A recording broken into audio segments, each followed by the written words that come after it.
On December 1st, 2005, I went to the lower Ninth Ward of New Orleans on the first day that residents were allowed into their neighborhood to visit their homes.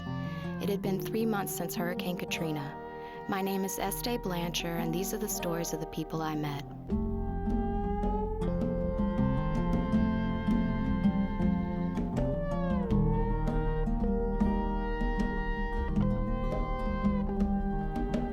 Heaven she rides, heaven she rides me down.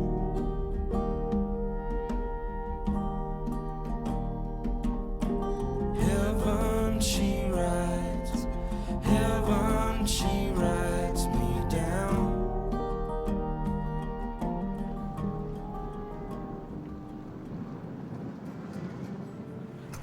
What are you doing here today, ma'am?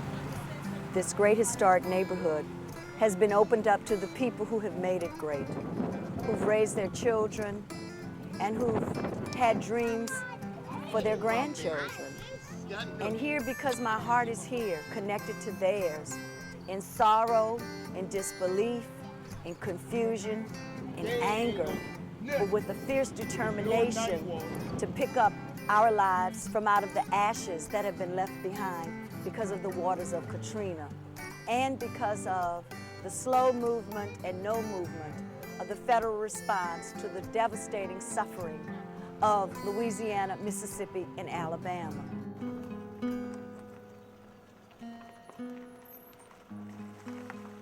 My boy broke the bedroom window upstairs, and that's how, but all this here was flooded.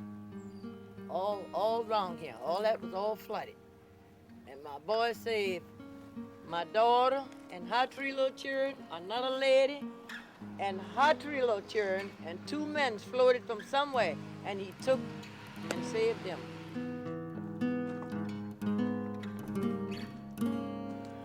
And I came to peep to see. I said, y'all watch for the water. And when we got right there to peep at that front end on that bed, in the bedroom over there, that water came on up, shoo, and that water pushed me, and that water pushed me. I said, oh no, y'all. I said, we got to get out of here.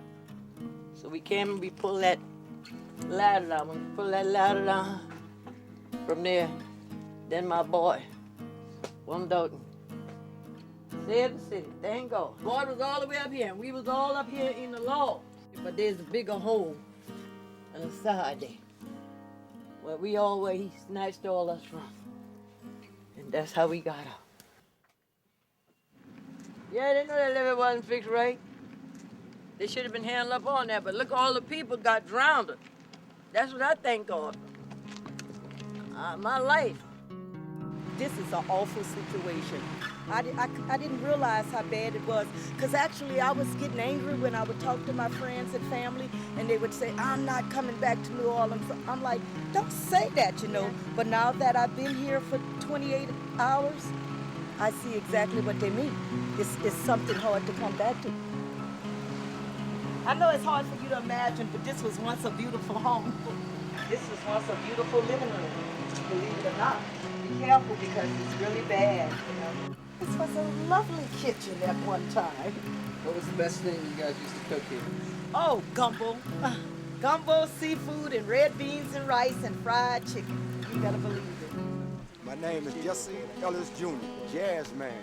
I'm living now in Greensburg, Louisiana. Watch your step. This is my bedroom. I have a dresser up under the bed. That's all my clothes from here all the way to the end there. That's all my clothes. That's old collectible 35 albums here. 33 that'll never be able to be played again. It's just total devastation everywhere. I ain't never seen nothing like this before in my life. A book that I read, I can't read no more. All my CDs is all gone. It's music.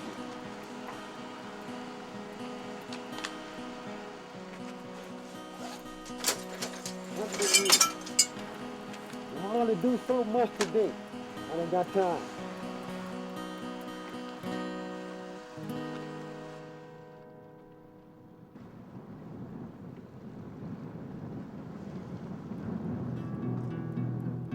lot of my family and friends made it out fine. Right behind me is my cousin's home, basically where him and his family live. And he's trying to salvage some of his things on his personal property. My neighbor's house that's sitting right here, it's a black and white double, right there.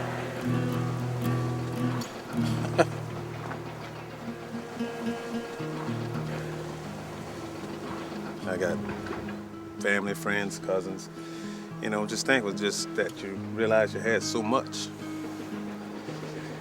And it just poof, nobody knew. I tell people, they say, oh, you're going back. I said, I can't explain to you or answer that without you seeing this area. It's almost like an aftermath of a war. But at the same time, you know, I thank the Lord every morning I wake up. My family, my mom. But this is etched in our minds for the rest of our lives. What's happening now? My little boy would tell me, I want to go home, Daddy. I want to go home. I want to play with my toys. That's just, if that don't get you in your heart, you're not human.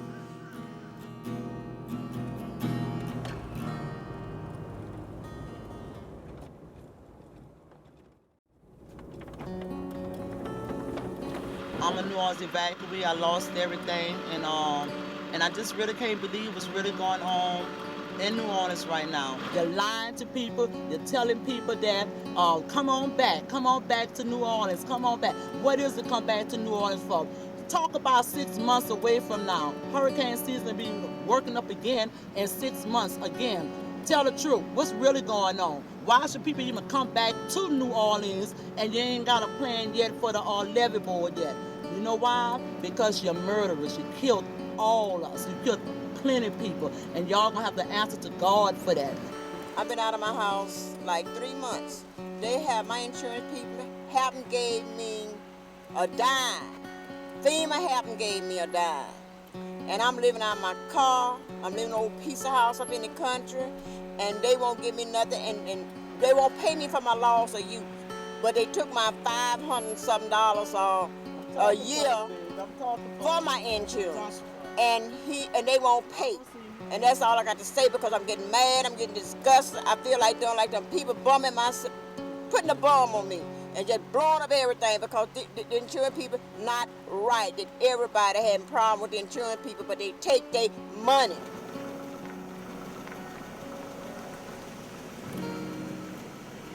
If I would have took too long to make a decision, it would have been the wrong decision. So basically, our decision was to just jump in the truck. And we jumped in the truck and we got right here to, what is that? Claiborne and Caffin, right by the school. That's as far as we got. And my stepdad told me, get out. Me and my baby and my mom, just get out. And, you know, he handed me a ice chest so I could float. She went under about 3 times. And, you know, like I said, I asked, when she went under, I asked God just to put her back in my hand, because it was that murky water, and all I could do was just reach. And I grabbed her like that and just pulled her up and pulled her on my shoulders. I said, this is where you're going to stick at. And once I got to the school, I really, you know, I was in the mix of it. The wind, the rain, the water. I'm saying people just floating by your own doors or anything they could find, it was floating. So when I got rescued, it was just water, you know, just rooftops. So I was like, oh, once the water go down, everything's going to be okay. But now that I'm back, I don't really see no rebuilding. I really don't. I don't see how people are going to start over, because it's really hard. By me just looking at it, it hurts me. You know, I done rode around, and this is basically my hood. You know, I've been in this hood for 24 years, and this is all I've known.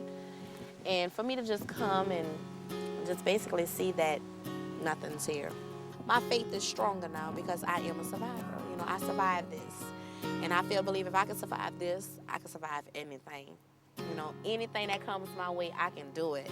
You know, I'm only 24 years old. You know, and there's a lot of people that can't start over, you know, that's up in that age, that can't start over. I have a clean sheet of paper now, you know, and I can start with the date and just go ahead on. A new chapter of my life has been started. I'm really becoming to love Birmingham, but, you know, deep down in my heart and in my soul, New Orleans will always be my home. So much of what makes New Orleans special and unique begins a sense of family, a sense of connectivity with neighbors, knowing one another. There are the rumor mills, and there are misstatements and misrepresentations of distortions to put fear in people and to make them walk away from their investments and from their legacy. This is the United States of America, and there is great capacity, and this is investment. This is 59% home ownership. These are families who own their home. Property rights are a paramount right in these United States. And as this great country can rebuild foreign nations, this great country can rebuild this historic neighborhood that is a part of the soul of New Orleans. All of my ghosts have become